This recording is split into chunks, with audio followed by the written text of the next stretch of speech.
ଜଗନ୍ନାଥ ବିବାହ କରିଛି ଏପଟେ ଲକ୍ଷ୍ମୀ ଟିକେ ପ୍ରତିହିଂସା ଈର୍ଷାପରାୟଣ ହବା ସ୍ୱାଭାବିକ ଯେହେତୁ ସେ ତାଙ୍କର ସ୍ତ୍ରୀ। ମା ଲକ୍ଷ୍ମୀ ତମେ ବୁଝିଗଲେ ସବୁ କଥା ସମାଧାନ ହେଇଯିବ। ରାଇ ବିବାହ କରୁଛି ଯେ ବର୍ଷକୁ 25 ଦିନ ରାଇ ଜଗନ୍ନାଥଙ୍କର ହବ ବା ଜଗନ୍ନାଥ ରାଇ ରହିବେ, ଆଉ ଅବଶିଷ୍ଟ ଦିନ ତମର। 25 ଦିନ କୋଉ 25 ଦିନ ନା ଆଶ୍ୱିନ ଶୁକ୍ଳ ଏକାଦଶୀ ଠାରୁ କାର୍ତ୍ତିକ ଶୁକ୍ଳ ଦଶମୀ ବା ପଞ୍ଚମୀ ଯୋଉ ପଞ୍ଚୁକ ପୂର୍ବରୁ ଦଶମୀ ପର୍ଯ୍ୟନ୍ତ, ଆଶ୍ୱିନ ମାସ ଶୁକ୍ଳ ଏକାଦଶୀ ଠାରୁ କାର୍ତ୍ତିକ ମାସ ଶୁକ୍ଳ ଦଶମୀ ପର୍ଯ୍ୟନ୍ତ ଏଇ ମାସେ କାଳ ରାଇ ମହାପ୍ରଭୁଙ୍କୁ ଦାମୋଦର ରୂପରେ ପୂଜା ପାଇବ।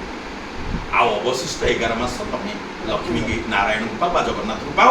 ଆଉ ଗୋଟାଏ ମାସ, କାରଣ ଏଇ ବେଶ ଦେଖିବା ପାଇଁ ଦେବତାମାନେ ସେଇ ଦିନଠାରୁ ଅପେକ୍ଷା କରିଛନ୍ତି। ଦାମ ଅର୍ଥ ଦୌଡ଼ି, ଉଦର ଅର୍ଥ ପେଟ।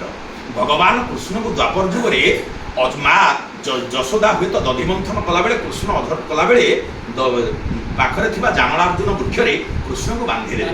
ଯେତେ ଦୌଡ଼ି ଗୋପାଳ ଘର ଗୌଡ଼ ଘର ଯେତେ ଦୌଡ଼ି ଆଣିଲେ କୃଷ୍ଣଙ୍କୁ ପାଇଲେନି। ଶେଷରେ ଯଶୋଦା କହିଲେ କାହିଁକି ଏମିତି ହଟିଆ ମତେ ଅଟ ଲଗାଉଛୁ। ବାନ୍ଧିଦେଲା ବେଳେ ଜାମଳା ବୃକ୍ଷରେ ଜାମଳା ବୃକ୍ଷ ପୋଡ଼ିଗଲା। ଦେବତାମାନେ ଚିନ୍ତା କଲେ ପ୍ରଭୁ ଇଏ ଟିକିଏ ସମୟ ତୋର ଯେ ଦୌଡ଼ିରେ ବାନ୍ଧି ହେଇଥିବା ଦୃଶ୍ୟ ଇଏ ମନ ବୁଝିଲାନି, ଗୋଟେ ମାସ କାଳ ତୁ ଏ ବେଶ ହଅନ୍ତୁ। ଦେବତାମାନଙ୍କର ଇଚ୍ଛା ପୂର୍ଣ୍ଣ ହେଇଛି କଳିଯୁଗରେ। ଏବେ କାର୍ତ୍ତିକ ମାସରେ ଆପଣ ଯେଉଁ ରାଇ ଦାମୋଦର ପୂଜା କରୁଛନ୍ତି, ଏଇ ରାଇ ଦାମୋଦର ସେଦିନ ରାଇ ମହାପ୍ରଭୁଙ୍କୁ ଦାମୋଦର ରୂପରେ ଆଶ୍ୱିନ ଏକାଦଶୀ ଠାରୁ କାର୍ତ୍ତିକ ମାନେ ପଞ୍ଚୁକ ଦିନ ବିଭିନ୍ନ ପଞ୍ଚୁକର ଭିନ୍ନ ଭିନ୍ନ ବେଶରେ ଭିନ୍ନ ଭିନ୍ନ ବେଶ ହବ।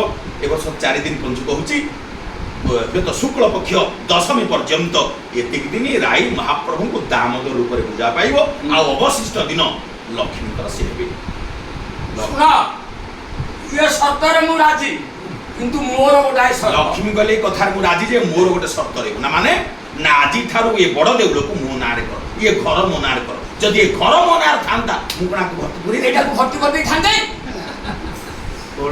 ଠିକ ଅଛି, ଆଜିଠାରୁ ପରା ବଡ଼ ଦେଉଳଟି ଶ୍ରୀମନ୍ଦିର ବୋଲାଇବ।